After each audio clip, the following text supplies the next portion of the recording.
this one. Okay, so that one's working. Alright. Now, Philip Giraldi. Phil Giraldi, according to Veterans Today reporter,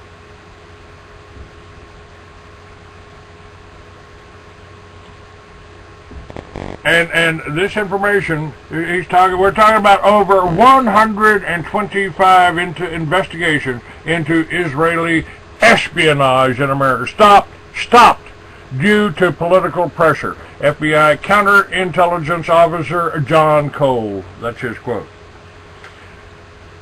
Now, there's a Phil Giraldi put the spotlight on Israeli intelligence, stealing everything it can get its hands on, but there's a darker side to this first betrayal, and that is their corruption of our own political justice and State Department organs to literally act as protectors for them, the Israelis. The Jews. Now, everybody wants to use the term Jew because you might have a little old lady living next door to you that's Jewish. It ain't her fault. It ain't her problem. She's being led by the people that are leading the Christians, that are leading the Jews on, and that are trying to incite the Muslims to fight against us. They want us all fighting each other. Now, these people in the Justice and State Department, they have betrayed the American people, and all those involved, according to Jim Dean, should receive long prison sentences for high treason. Why would they do this, you ask? The reasons are many. If you wanted to get Congressman Weiner, you could supply him with a stable to talk dirty to me girls to liven up his boring daytime job. Others may want political donations or government job career enhancement so they can be put in better and better positions where they can provide more important information. The communists used this tactic in the Roosevelt administration. And then there are those who are thinking about their second careers. Many American spies for Israel, especially government officials, prefer the ever-popular deferred compensation program once they have left government service, say like after tweeting some porn around. They want a soft landing and a nice high-paid think tank job. Instead of whipped cream on their ice cream sundaes, they can ask for some Israeli or American defense contractor directorships, or they can even continue spying for Israel by lobbying their former congressional buddies for classified info that would guarantee them a good slot down the road. Have you ever heard of a top American government official warn Americans to be on the lookout for Israeli espionage here or familiarize them with the most used recruiting tactics? No, you haven't.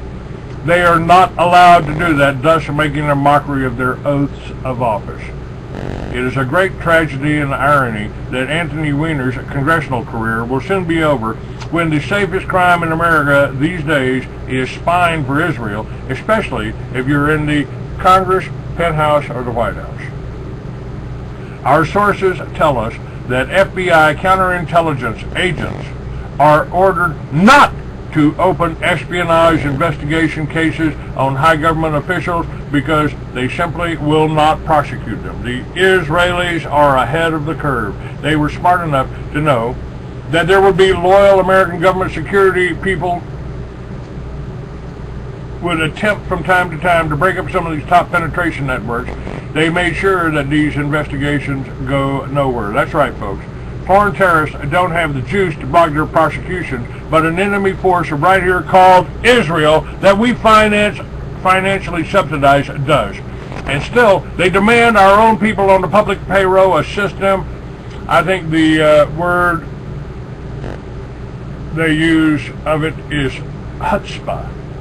To them, you are chumps. Both to the Israelis and those selling you out to them.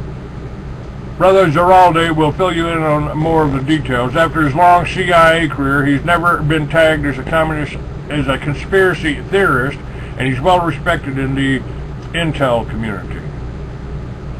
And when you contact your congressman, be sure to ask him why he or she has never made an inquiry as to why no major Israeli intel network has ever been broken up in America. Ask him if part of the problem might be that Congress has been neutralized through campaign bribery and the rest of us have been left as sitting ducks while they laugh all the way to the bank. To be a chump or not to be one? That's the question. The bad guys have already placed their bets. We sense a whiff of change coming in the air. The intel community is ready and waiting to come forward to put a trainload of people in jail. The only thing holding the process is there is literally no place to go for prosecution. Nowhere that the fix is not already in. We are going to have to build some kind of new independent prosecution structure, answerable only and directly to the public. Our government itself has been compromised for decades. They will never investigate themselves. Those I have interviewed are so generally apathetic about it because it has been going on for so long. And when a lot of our young, aspiring counterintelligence people learn that our political system protects Israeli espionage here, they leave government service in disgust, as have many of our best FBI people. It's a national disgrace. They sold your country out from under you, folks, and to get it back, they need to be hunted down and removed, all of them who have worked with the Israelis. The numbers are huge, and the names involved are big. It isn't going to be pretty. And if you haven't figured it out already, they have tons of money, their own private intelligence sources, and they're not going out quietly. They have bet you will be the losers, and to date, they have been correct. Now, Phil Girardi at the Council for National Interest press briefing is questioning military aid to Israel. He says the Israeli government is actively engaged in military and industrial espionage in the United States. That was the conclusion of a Pentagon administrative judge in 2006. One very good reason why Israel should not receive billions of dollars in military assistance annually is its espionage against the United States. Israel, a socialist country where government and businesses work hand in hand, has obtained significant advantage by systematically stealing American technology with both military and civilian applications. U.S. developed technology is then reverse engineered and used by the Israelis to support their own exports and considerably reduced research and development costs, giving them a huge advantage against foreign competitors. Sometimes, when the technology is military in nature and winds up in the hands of a U.S. adversary, the consequences can be serious. Israel has sold advanced weapon systems to China that incorporate technology developed by American companies, including the Python 3 air-to-air missile and Delilah cruise missiles. There's evidence that Tel Aviv has also stolen Patriot missile avionics to incorporate into its own aero system, and it has used U.S. technology obtained in its Alavi fighter development program, which was funded by the U.S. taxpayer to the tune of $1.5 billion to help Beijing government develop their own J-10 fighter. The reality of Israeli spying is indisputable. Israel always features prominently in the annual FBI report called Foreign Economic Collection and Industrial Espionage. The 2004 report states, for example, Israel has an active program to gather proprietary information within the United States. These collection activities are primarily directed at obtaining information on military systems and advanced computing applications that can be used in Israel's sizable armaments industry.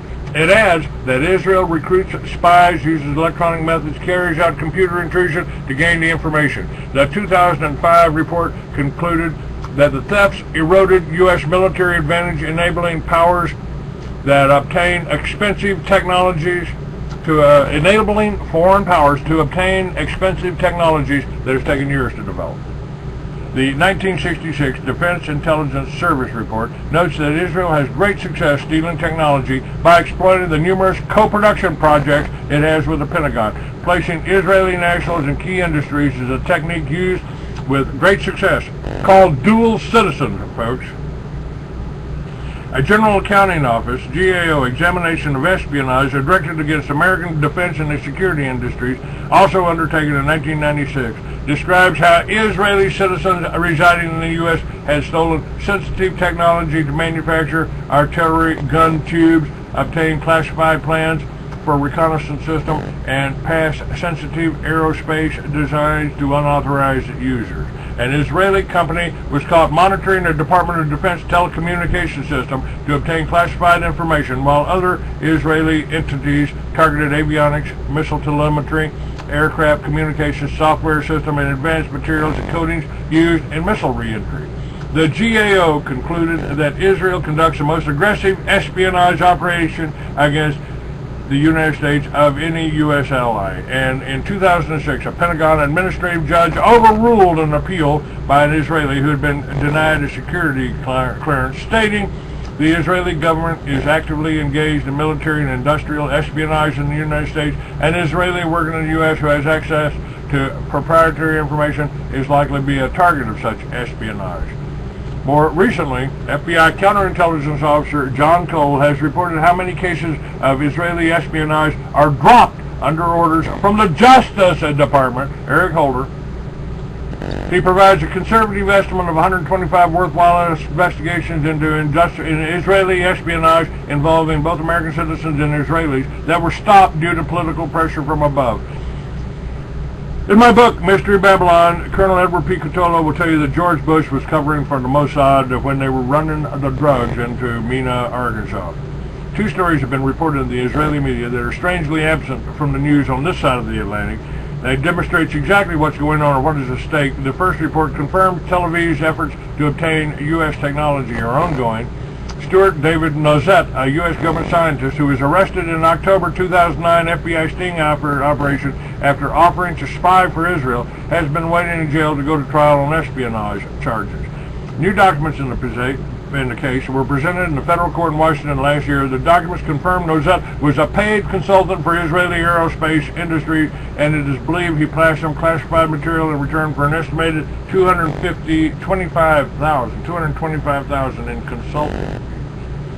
Examination of his computer by the FBI revealed he was planning a penetration of NASA, the U.S. Space Agency, and he was trying to crack into other scientists' computers to obtain additional classified material. That's Israeli spy Stuart Nozet. Other documents demonstrate he was cooperating with two Israeli scientists who were administrators with the Israeli aerospace industry, Yossi Weiss and Yossi Fishman. Nozet made several trips to Israel without reporting him, which he was required to do because of his high security clearance. The FBI reportedly has incriminating letters and other documents that were obtained for his computer. The second story relates to the pending sale of 20 F-35 fighter planes to Israel. The F-35 is the most advanced fighter plane in the world. The $130 million planes would be purchased with U.S. military assistance money, which means they would effectively be a gift from the U.S. taxpayer. But Israel is balking at the sale, reporting because it wants to install some of its own content on the aircraft. The Pentagon has already made some concession, but is disinclined to grant approval for the changes because to do so would require giving the Israelis full access to the plane's advanced avionics and computer system. Israel wants to independently maintain the aircraft, which would also require access to all systems. It'd be nice to think that the Pentagon wants to keep the maintenance in American hands to preserve jobs during these tough economic times, but the Defense Department has never cared about U.S. workers before when the issue is Israel. The real reason for the standoff is that Lockheed Martin and the Pentagon both know that Israel will steal whatever it can if it gains access, and it will use that technology to market its own products at a price below that of U.S. defense contractors.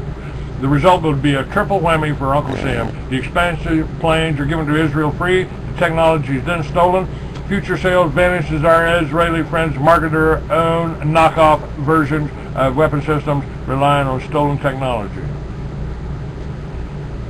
And Ron Paul says, we cannot afford to have business as usual when we're bankrupt. The U.S. military, Israeli aid entanglement, what we give, sell, and especially what is stolen, is unaffordable and unjustifiable.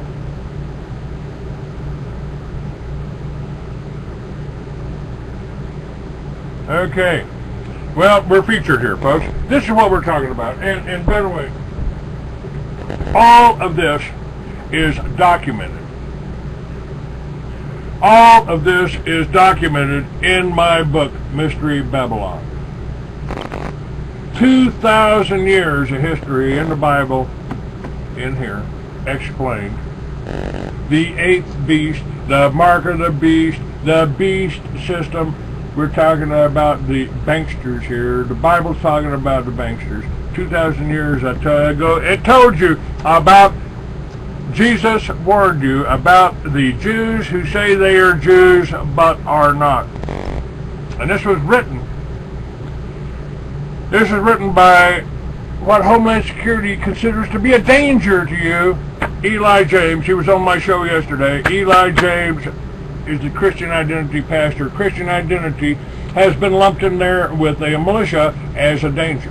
So if I'm Christian Identity and I'm militia, I'm a danger to you. I'm a potential terrorist. This is what Larry Pratt's talking about. This is the demonization of the American people.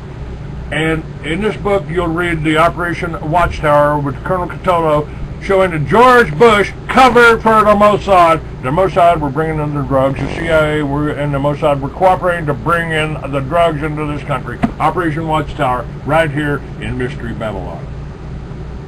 Folks, I am Clay Douglas. I am the Free American. I've been telling you about the plans for the New World Order for 20 years. They have tried to stop me financially. They've tried to block this book in libraries. They've tried to block this book, my sales of the book. They've tried to block this radio show into libraries. They keep working on the internet. They're coming on with the internet. They're trying to stop the internet from working. FreeAmerican.com is my story.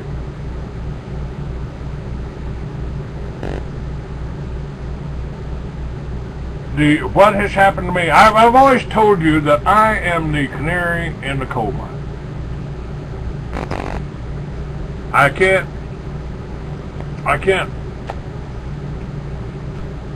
stop anything that's happening, but if they come after me, it's because I'm getting too close to the truth. It's because I'm telling you the truth.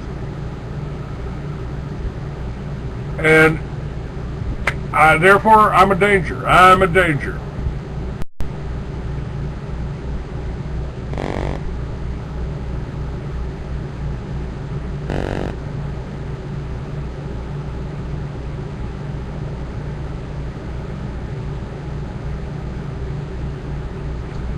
My phones were tapped by an Israeli company. All phones were tapped by an Israeli company. 2004, I called home and asked my son where I needed to go. Where are you? I told him where I was. He told me where to go. 1 block before I got to my destination, I was hit, rushed to the hospital, and kept unconscious for 3 months. Somebody showed up. Somebody claimed to be CIA. Somebody claimed to be responsible for hallucinations that I had told no one I was having. Was that the Mossad? I don't know.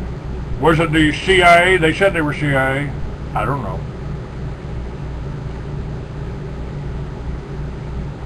But it happened. They've closed down $1 million deals, $1 million companies. They've closed them down. Contacted every stockholder in publicly traded companies and warned them not to do business with me. Now, folks, you're out there, you're watching this. You can help. You can help. Go to FreeAmerican.com. Order one of the books. You can be reading Mystery Babylon tonight and have 25 years of knowledge. 25 years of knowledge. I picked it up. I found the Homeland Security reports. That's all in the book. Colonel Catolo's notarized document. That's all in it. Now, we need your help. We need your help. We need your support. We need you people to tell her about. We are organizing here. We are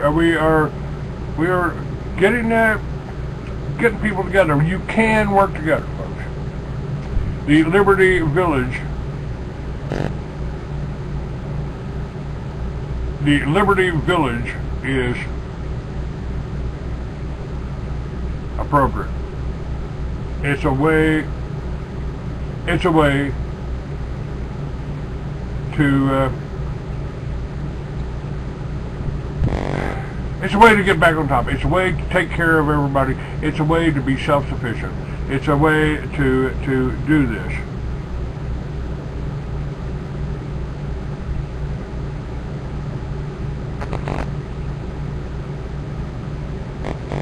It's a way to do this.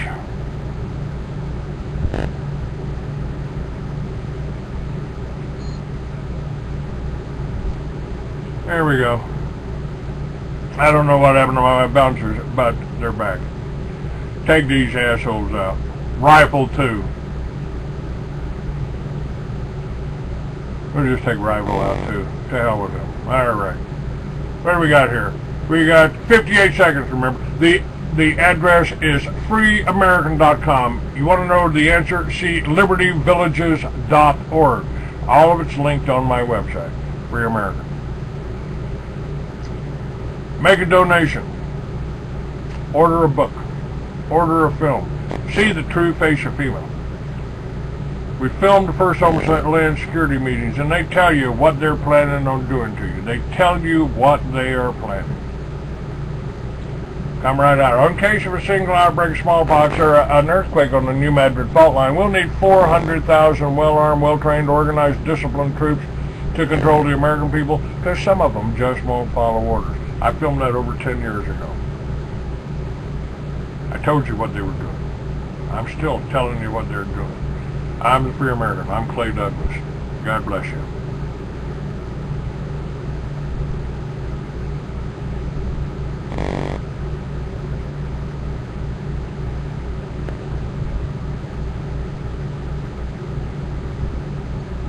Call recording has been completed.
Double-faced moon, sucking on a bottle and a silver spoon. It's a long way to Jordan when you're carrying a tune. Easy